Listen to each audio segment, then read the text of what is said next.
Ayan po mga kabida, isa kong magandang oras po sa lahat at welcome po sa aking channel. Ito po maganda kong pag-usapan po mga kabida. Binuking po, okay, ito kong si Pangulong Ferdinand Bongbong Marcos, mga kabida. Dating PCO Undersecretary Dr. Lorin Badoy, na nagsinungaling mga kabida. Nang sabihin po nito na meron na raw almost 7 million na mga OFWs po sa buong mundo mga kabida ang nakatanggap na po ng insurance mula sa gobyerno po ng Pilipinas.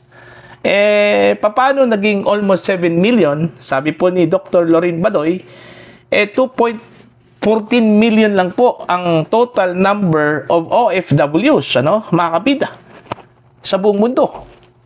Okay, dyan pa lang, malinaw po na gumawa po ng istorya, gumawa po ng figure, ito hong si Pangulong Ferdinand Bongbong Marcos, mga kabida, po. Eto, babasahin ko muna, ito hong article ng Ang Balita ngayon, 2.14 million lang ang OFWs. Paano naging halos 7 million? Ayan. Kinwestiyon ni dating PCOO Undersecretary Dr. Lorin Badoy ang pahayag ni Pangulong Ferdinand Marcos Jr. sa kanyang SONA na, ito po, almost 7 million overseas Filipino workers o OFWs now have insurance. Okay, meron na raw mga insurance itong mga OFWs daw, mga kabida. Almost 7 million na raw ito. Okay? Halos 7 milyong OFWs na ang may insurance. Sa kanyang social media post, isinulat ni Dr. Lorin. Ito po yung kanyang sinabi po, mga kabida. Bongbong, hindi ko na lang po babanggitin yung kanyang term na ginamit po, mga kabida. Kung sa ibang term pa yan, parang sabog, claims 7 million OFWs were given insurance in 2025. In 2024, the PSA said, we only have 2.14 OFWs. Paano ho naging 7 million po ito, nasa 2.14 million OFWs lang pala. Okay, ayon ho sa datos ng Philippine Statistics Authority, mga kabida. Batay sa pinakahuling survey on overseas Filipino o Filipinos ng Philippine Statistics Authority, nasa 2.14 hanggang 2.19 million OFWs ang naitala sa bansa. Dahil dito, kinwestiyon ang pahayag ng Pangulo na almost 7 million OFWs now have insurance.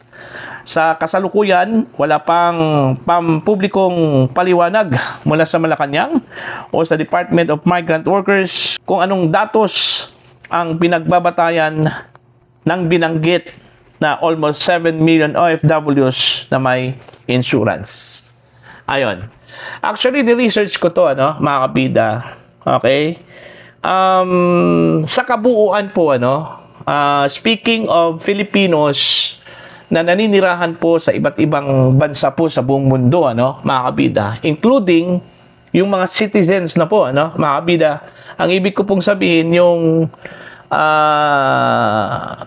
citizens na po sa mga bansa kung saan po nakatira itong mga kababayan po natin, mga kabida. Hindi lang po itong mga overseas Filipino workers, Gusto ko lang pong i-distinguish itong OFWs at saka itong mga immigrants, mga kabida, Okay? Pag sinabi hong immigrants, most probably ito po ay nakakuha na po ng kanilang citizenship.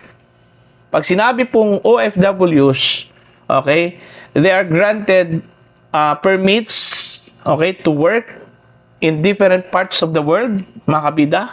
Pero meron pong limit, meron pong taning yun, Kumbaga, kontrata po, mga kabida. Halimbawa, 2 years, 3 years.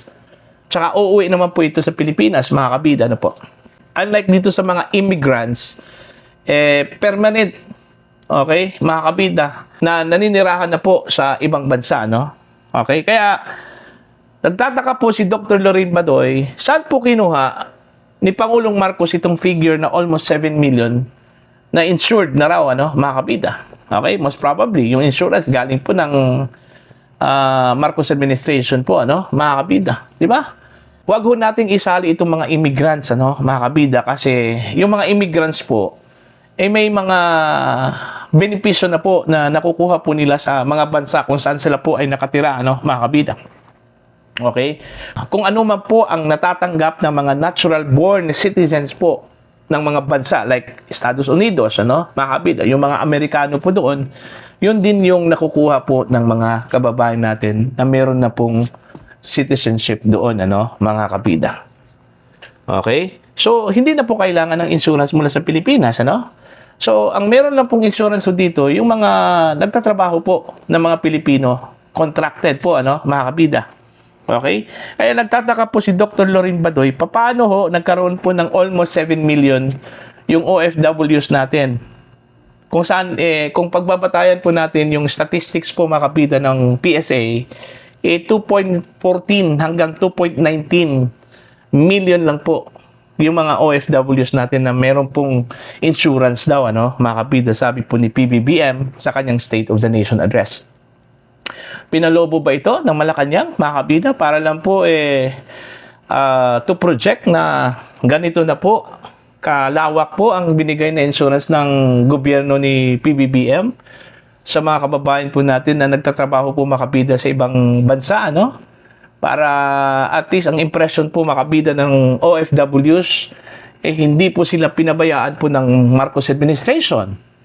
Alright?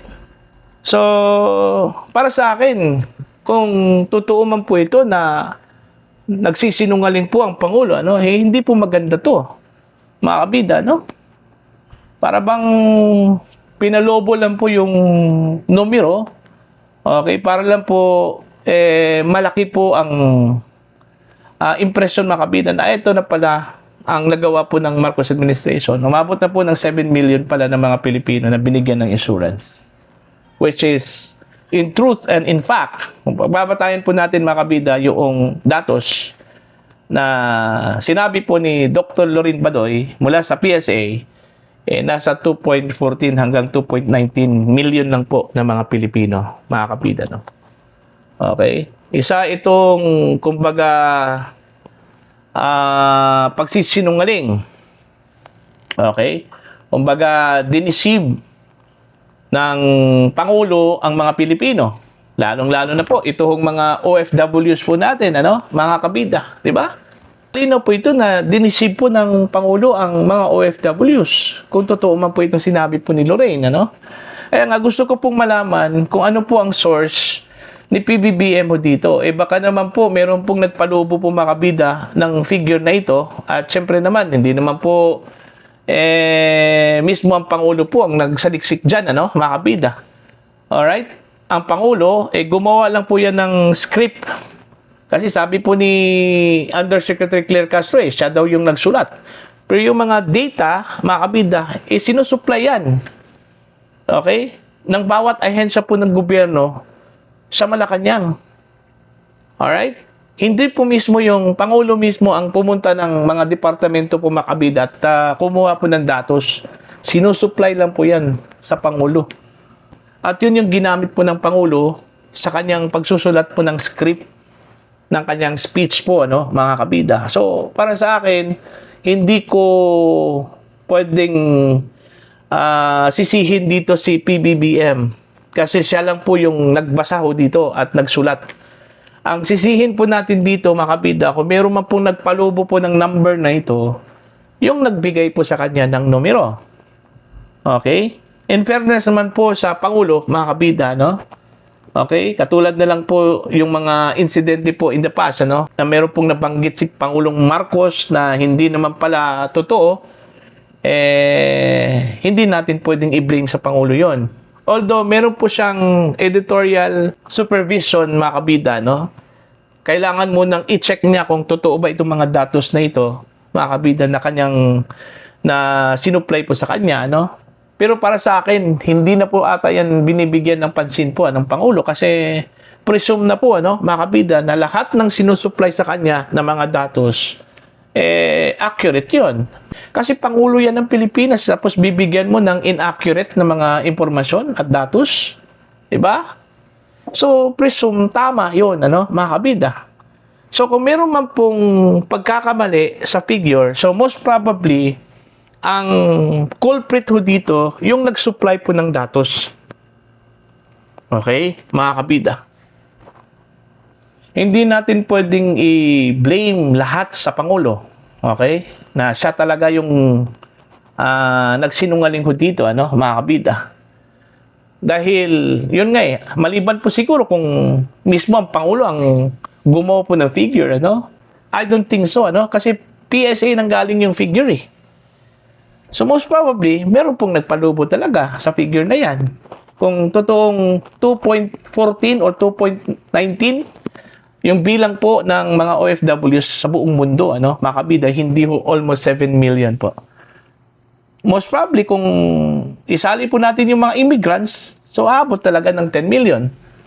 Pero hindi naman po applicable yung insurance sa mga immigrants, Kasi meron po silang insurance po sa kanilang mga bansa po, mga kabida, kung saan po sila nakatira, Kagaya ng sinabi ko po, mga kabida, kapag citizen na po ang isang Pilipino sa isang bansa, okay, kung ano man po yung natatanggap po ng mga natural-born citizens ng bansang yon, katulad ng US, yun din yung natatanggap po ng mga kababayan po natin, mga kabida, na naging citizens din ng naturang bansa, mga kabida, po. Okay? Now, para po sa inyo, tanong ko po ito, mga kabida, dito sa na-discovery po at pag-booking po ni Dr. Lorin Badoy, sa figure ng mga OFWs kung saan almost 7 million na raw ang nabigyan po ng insurance ng Marcos administration, mga kabida. Sa datos na inilabas po ni Dr. Lorin Badoy na 2.14 million lang palang mga OFWs lahat-lahat. Sa tingin ho ninyo, nagsinungaling po ang Pangulo ho dito, mga kabida? Sa kanyang State of the Nation address. Alright? Please comment down. Sa mga hindi pa po subscribe po sa channel, please subscribe. Just click the subscribe button, click the notification bell, click all para updated po kayong mga kabida sa aking mga uploads. Maraming salamat po sa inyo lahat.